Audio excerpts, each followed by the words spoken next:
It should have been just another quiet Tuesday, but it wasn't. Not when the woman next door, dressed in mourning, black her husband barely cold in the ground, stood on my porch and asked to come in. Her voice, soft, her hands trembling slightly, and her eyes. They didn't look like grief. They looked like fire, barely covered in ash.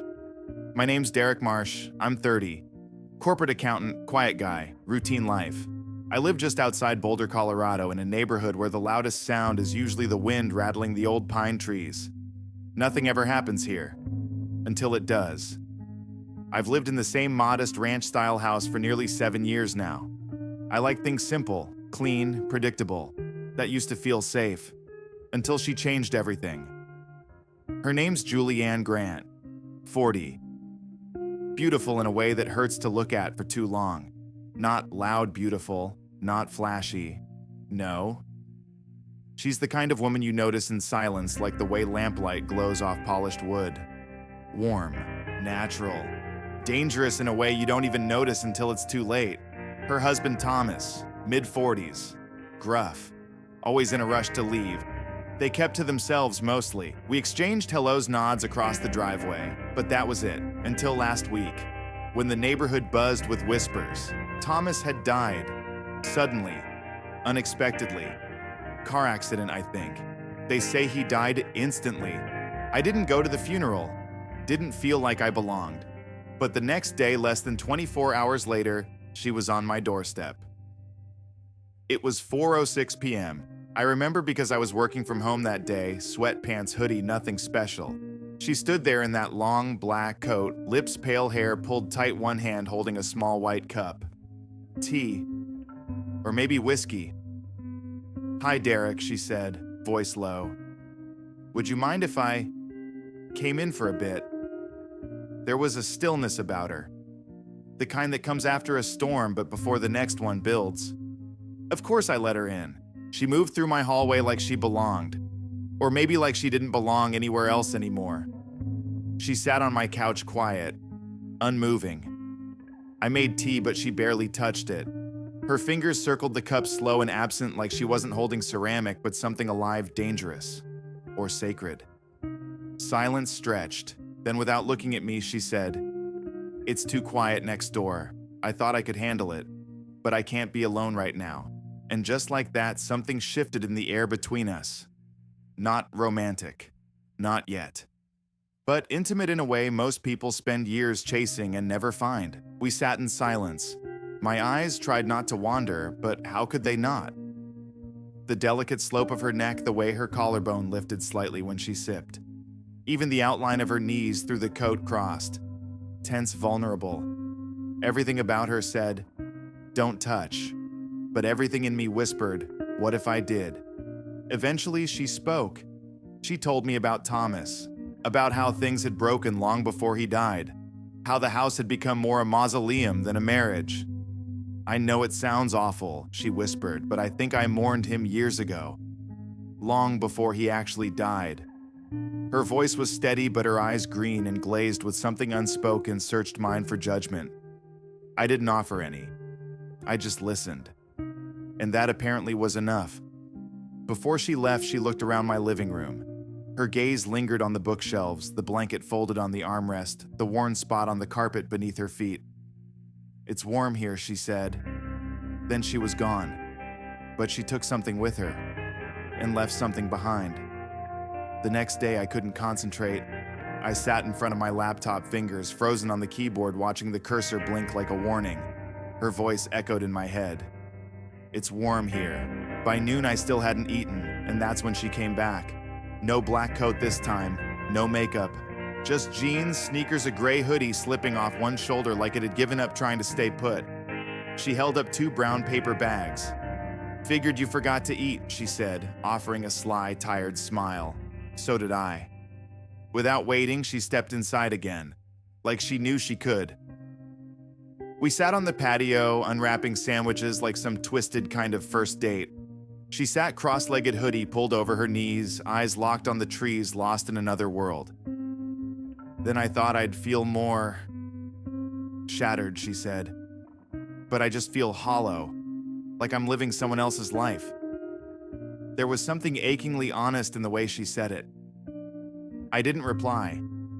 What do you say to a ghost who isn't dead? She talked more, about the dinners eaten in silence, the shared bed that felt like opposite poles of a frozen planet, the mornings where Thomas left without so much as a glance. Have you ever felt like you were disappearing? She asked. Like you're fading out of your own story? I nodded. Not because I'd lived it, but because I knew what it felt like to want more and never say it out loud. Then came the moment I won't forget. She reached for her tea and her hand brushed mine, only for a second, but it lingered. It meant something. She pulled away quickly, eyes flickering with guilt, with something she didn't want to admit yet. I should go, she said, standing fast. This is probably too soon. I don't want you to think I stood too. You're not, I said. Her eyes widened slightly. I just didn't want to be alone today. I nodded. Then don't be. She left again that night. But the air still smelled like her perfume, and the pillow where she'd leaned her head still held the softest, warmest dip, like it missed her. There's a difference between being alone and being lonely. And there's a third thing entirely. When the woman you've been secretly watching from a distance for years suddenly curls up on your couch, wearing nothing but a threadbare hoodie and skin that glows like it forgot how to grieve. The morning after she brought sandwiches, I was restless. I kept replaying that 1 second her hand brushing mine on the patio table. Not even a full touch, just a hesitation. A confession in the shape of skin. And later, when I stood by my window, sipping bad coffee, there she was, Julianne, on her own porch, wrapped in her arms like she was trying to hold herself together. Hair messy, socks mismatched, eyes locked on nothing. But you know that nothing it's the kind of stare where everything is screaming underneath. When the knock came, I already knew it was her. She stood there, no apology, no excuse, just exhaustion. And that navy blue sweater, loose at the neck, slouching off one shoulder like it had forgotten how to behave, like it wanted to be ignored, but also noticed. Can I come in? She asked. I didn't answer. I just stepped aside. She didn't talk for a while, just sat there on the edge of my couch, knees together, hands twisted in her sleeve. Her profile caught the light, sharp cheekbones, the delicate slope of her neck collarbone peeking where the sweater slipped again. It wasn't intentional. And that's what made it worse, because something about her felt undone. But it wasn't just the sweater, it was her. Fractured, exposed, and somehow more magnetic than I'd ever seen her. I don't know how to be alone, she finally said. I went straight from my parents' house to being a wife. Now it's just me, and I hate it. Her voice cracked a little. She didn't cry. That would have been too easy. No, she folded, subtle, quiet, like a flower turning toward the wrong sun. I've felt alone for years, she whispered, even before Thomas was gone. Then she looked at me, not like a neighbor, not like a widow, but like a woman who wanted someone to see her and mean it. Do you think it's wrong that I don't feel bad about being here? She asked. That it doesn't feel wrong talking to you like this so soon. I could have given her a speech. But I didn't, because this wasn't about timing. It was about something deeper. No, I said. I think people show up when they're meant to. She nodded slowly, like those were the exact words she needed. Not fancy, just true.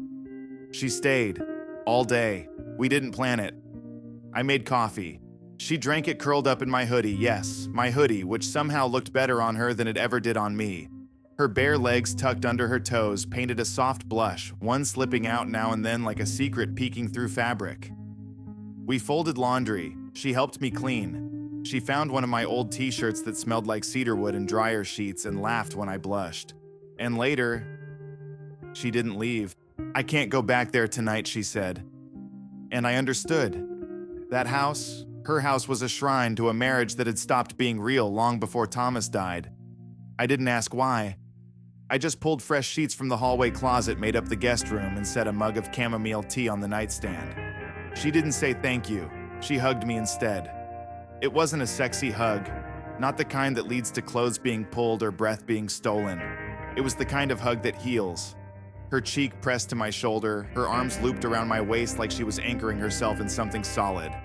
I held her back, and in that moment I knew we'd crossed a line.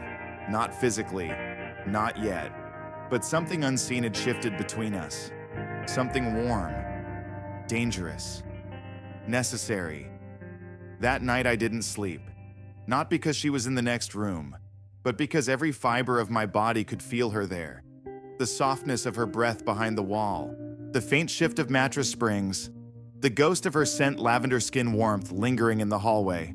At 6:02 a.m. I made coffee, the world still gray, and then quiet footsteps. She emerged from the guest room wrapped in one of my blankets, barefoot hair, wild eyes still fogged by sleep. I swear I nearly dropped the mug. No makeup, no pretense, just her. Realer than I'd ever seen anyone look in the first light of day. "Morning," she whispered. "Hey," I said, handing her the mug. We sipped in silence. She sat across from me, legs folded beneath her, that oversized sweater drooping low enough to flash the bare curve of one shoulder. She didn't pull it up, and I didn't look away. "I have no idea what I'm doing," she said eventually. "You don't need to," I replied. "1 minute at a time is enough." She looked at me, hard, like she was seeing something, or deciding something. "I came here yesterday because the silence was killing me," she said, "and now I don't want to go back. Not yet." She stayed the entire day. We made scrambled eggs, ate on the floor. We watched a movie neither of us paid attention to. At one point, her bare knee brushed mine. She didn't move it. Neither did I. That night, something happened. She was sitting beside me on the couch, feet tucked under her, a mug in her lap. Her sweater had slipped again, more than usual, revealing the elegant dip between her shoulder and collarbone. A place you don't touch unless you mean it. Then she turned to me, eyes deeper than I'd ever seen them. And she said, "I feel peace here, like I'm allowed to just exist." And then she kissed me, soft, hesitant, like a secret looking for permission. Our lips barely touched, but it burned. She pulled away instantly. "I'm sorry, you don't have to be," I whispered. We didn't kiss again that night. She leaned into me, head on my chest, breathing even soft. We stayed like that for hours. No words, just knowing. I used to think intimacy was all about touch, the press of skin, the thrill of heat, the rush of two people wanting the same thing at the same time. But that night, as she lay against my chest, wrapped in silence and chamomile breath, I realized real intimacy is this being fully seen and not flinching. Julianne didn't go home, not the next morning, not that afternoon, not even when the sun set again behind the ridge. She just stayed. Moved through my house like a soft shadow, barefoot, still wearing that navy sweater, still wrapped in the scent of lavender, and something warmer. Something human. I caught myself watching her. Too often. The way she tucked her hair behind her ear, how her lips parted slightly when she was lost in thought, the subtle arch of her spine when she stretched, lifting her arms over her head sweater, rising just enough to flash a hint of skin at the waist. Skin so soft it looked like it remembered being touched, and missed it. We were sitting at my kitchen table. Mid-morning light filtered through the blinds in clean white lines, cutting across her collarbone like a spotlight on vulnerability. She was cradling a mug between both hands, thumbs circling the rim, eyes unfocused. "And then I don't want to go back there," she said. Her voice didn't crack. It just dropped. "Not yet. Not until I know I won't fall apart in that silence." I nodded. No advice, no promises. Just a quiet offer in my eyes. "You don't have to." That night was colder. We lit a candle on the coffee table, just one. It flickered against her features, casting shadows across the delicate curve of her jaw, the hollow beneath her throat. She sat closer. Our knees touched. She didn't move. Then she looked at me, not searching this time, but deciding. She set down her tea, slid her fingers over mine, and said, "I don't want to feel like a guest anymore." I paused, heart caught, lungs full. "What do you mean?" Her eyes met mine. "I mean, I want to stay in your room tonight." That sentence, it didn't explode, it settled. Soft and dangerous. Like water finding a crack in stone. I nodded once, and everything changed. We moved together without rush. I led her into my bedroom. The space suddenly felt unfamiliar, too personal, too exposed. But she didn't flinch. She stood by the bed, pulled the navy sweater over her head in one slow motion. No words, just skin. Golden in the low light. Soft where grief had lived. Strong where silence had once claimed her. She wasn't trying to be seductive, and that made her devastating. She wore nothing underneath, just her. I didn't reach for her. Not yet. I wanted her to decide every step. So I stood breath still in my chest, watching her body speak the truths her mouth couldn't say. Her right hip bore a faint tattoo, faded ink shaped like a small wing. Her left wrist a scar. Old, clean, intentional. Things no one would see, unless they were allowed to. She slipped beneath the sheets without a word. Her back to me, breath shallow, waiting. I undressed quietly, boxers only, and slid in beside her. The space between us was electric. 1 inch, 2 inches, a universe. Then she reached for me, just her hand, sliding across the sheets, fingertips finding my ribs, her thumb drawing a line there, back and forth. I don't want to feel numb anymore, she whispered. I want to feel something. So I let my fingers explore the hollow behind her knee, let them glide along the inside of her thigh, stopping where skin meets soft surrender. Not to take, just to acknowledge, to say you're still here, still alive, still worthy. We didn't make love, not that night. We just held each other, skin to skin. Her chest pressed to mine, her breath warming the side of my neck. But beneath that stillness was fire, caged, contained, waiting. She said his name once in her sleep, not mine. His. I didn't feel jealous. I felt protective, like I was holding someone still haunted. The next morning, she woke up before me. I felt the bed shift, heard her pad barefoot into the kitchen, smelled coffee, toast, vanilla. When I finally walked out, she was standing there in nothing but one of my button-down shirts barely closed and smiling. It was the first time I'd seen her smile like that.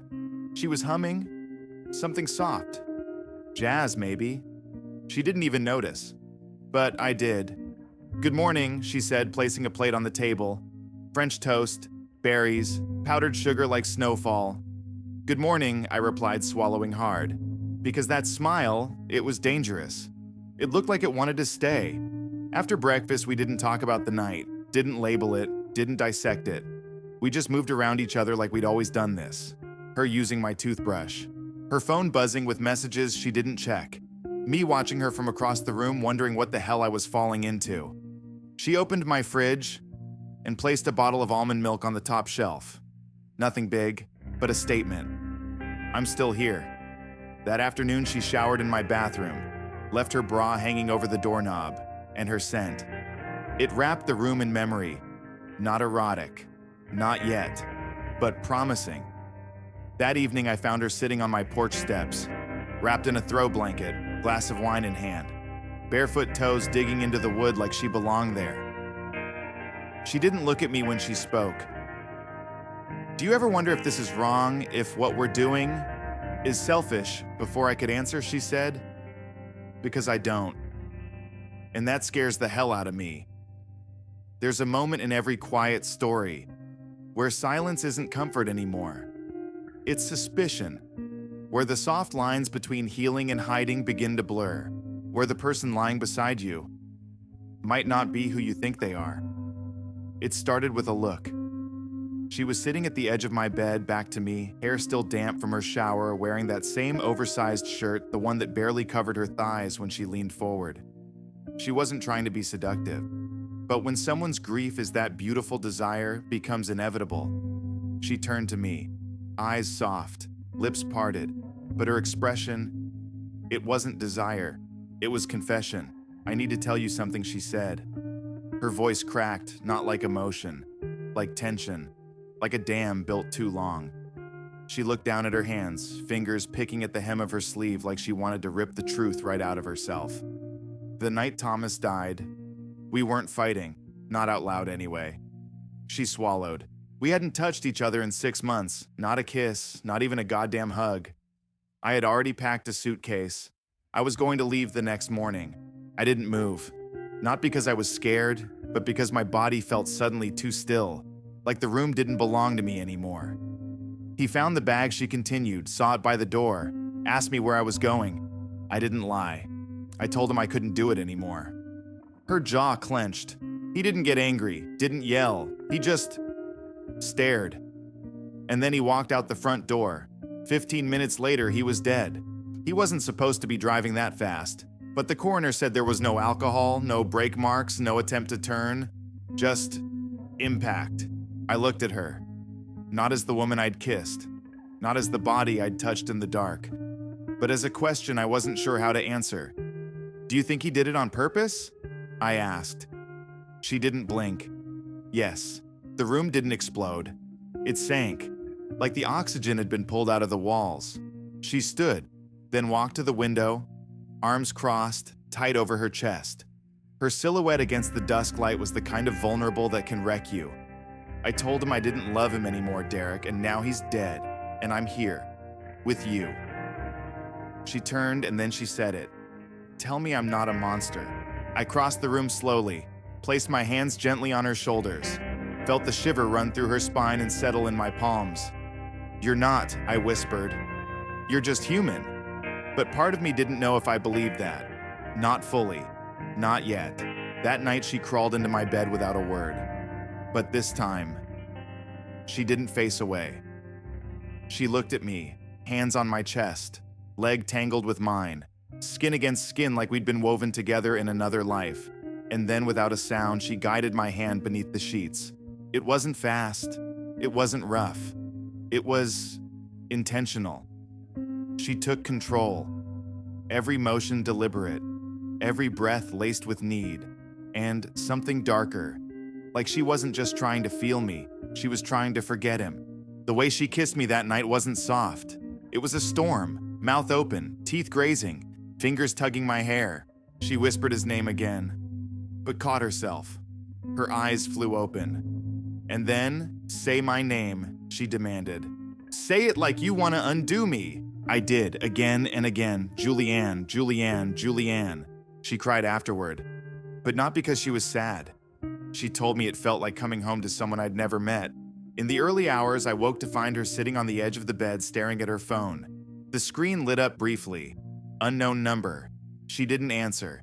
She turned it face down and slid back under the covers. Everything okay? I asked. Just someone from my past, she said. Her voice was flat. Someone who doesn't like seeing me move on. The next day, things felt lighter. She danced in the kitchen while frying eggs, wore one of my old t-shirts, oversized no-bra thighs brushing against cool tile, and for the first time, I imagined her there permanently. But peace never lasts. That afternoon, a black SUV parked outside her old house. A man got out, late 40s, broad, expensive jacket. He didn't knock, didn't look around, he waited. Just stood there staring at my front door like he knew. Julianne saw him from the window and froze. You said you packed a suitcase the night Thomas died, I said. Were you leaving to someone? She didn't answer right away. Just sipped her coffee, stared out the window. Then, no. But someone wanted me to. I looked at her. Hard. Who is that? Her voice came soft, clipped. His name's Blake. He's the one who paid for Thomas's funeral. He's also the one who used to send flowers anonymously. Every birthday. Even when I begged him to stop. I stared at her. Not with judgment, but with a kind of curiosity that cuts deep. Was he more than just a friend? She hesitated, then nodded. We didn't sleep together, she said, but it was emotional. He was there when Thomas wasn't. The SUV was still outside, unmoving, watching. He knows where I am, she said quietly, but not who I'm with.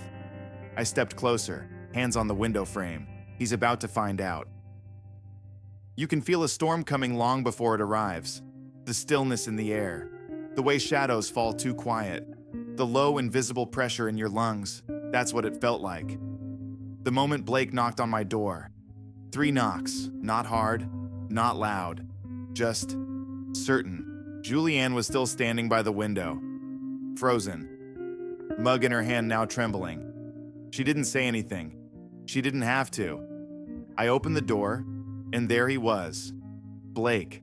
Sharp suit, dark eyes, tan too perfect for winter, and that kind of smile men wear when they believe the room already belongs to them.